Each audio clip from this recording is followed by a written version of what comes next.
വ്യാപാരികളെ ദ്രോഹിച്ചാൽ തെരഞ്ഞെടുപ്പിലൂടെ മറുപടി നൽകുമെന്ന് വ്യാപാരി വ്യവസായി ഏകോപന സമിതി സംസ്ഥാന ജനറൽ സെക്രട്ടറി ദേവസ്യ മേച്ചേരി. വ്യാപാരി ദ്രോഹ നടപടികൾ സർക്കാർ തുടർന്നാൽ അത് നേരിടാനും അറിയാം. ചക്രക്കൽ ടൗൺ ഇല്ലാതാക്കിക്കൊണ്ടുള്ള റോഡ് വികസനം അംഗീകരിക്കാനാകില്ലെന്നും അദ്ദേഹം പറഞ്ഞു. ചക്രക്കൽ ടൗണിനെ സംരക്ഷിക്കണമെന്നാവശ്യപ്പെട്ട് സംയുക്ത സമരസമിതി കണ്ണൂർ കലക്ടറേറ്റിന് മുന്നിൽ നടത്തിയ ധർണ ഉദ്ഘാടനം ചെയ്യുകയായിരുന്നു അദ്ദേഹം. വ്യാപാരി ദ്രോഹ നടപടികളുമായി മുന്നോട്ടു പോകാനാണ് സർക്കാർ തീരുമാനമെങ്കിൽ സമരത്തിലൂടെ നേരിടാനും തെരഞ്ഞെടുപ്പിലൂടെ മറുപടി നൽകാനും വ്യാപാരികൾ നിർബന്ധിതരാകുമെന്ന് വ്യാപാരി വ്യവസായി ഏകോപന സമിതി സംസ്ഥാന ജനറൽ സെക്രട്ടറി ദേവസ്യ മേച്ചേരി പറഞ്ഞു.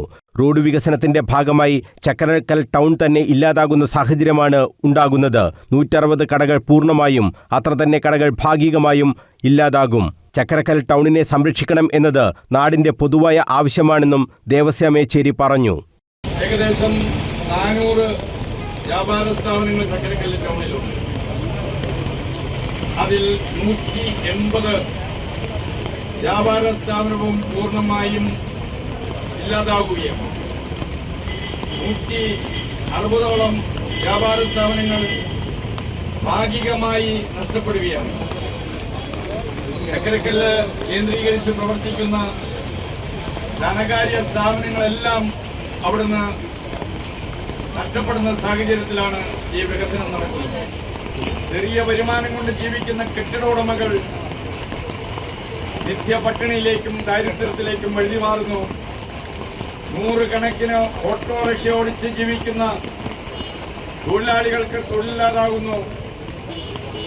ആ തരത്തിലുള്ള ഒരു വികസനം എന്തിനു വേണ്ടിയാണ് ചക്രക്കല്ലിൽ നടപ്പാക്കുന്നതെന്ന് ബഹുമാനപ്പെട്ട കേരളത്തിന്റെ മുഖ്യമന്ത്രി കൂടിയായ സ്ഥലത്തെ MLA ശ്രീ പിണറായി വിജയൻ ഇവിടെ മറുപടി പറയേണ്ടതായിട്ടുണ്ട് എന്നതാണ് ഞങ്ങൾ പറയുന്നത്.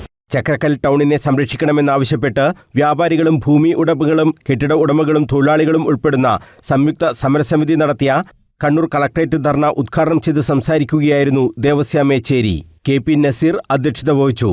ഏകോപന സമിതി ജില്ലാ general secretary Punathil Bashid, A Sudhakaran, KS Riyas, KV Saleem, KV Abdul Khader Haji, K Pradeepan, C Ashraf, CK Naseer, Satheesan, VV Khanil തുടങ്ങിയവർ സംസാരിച്ചു. News bureau, Kannur.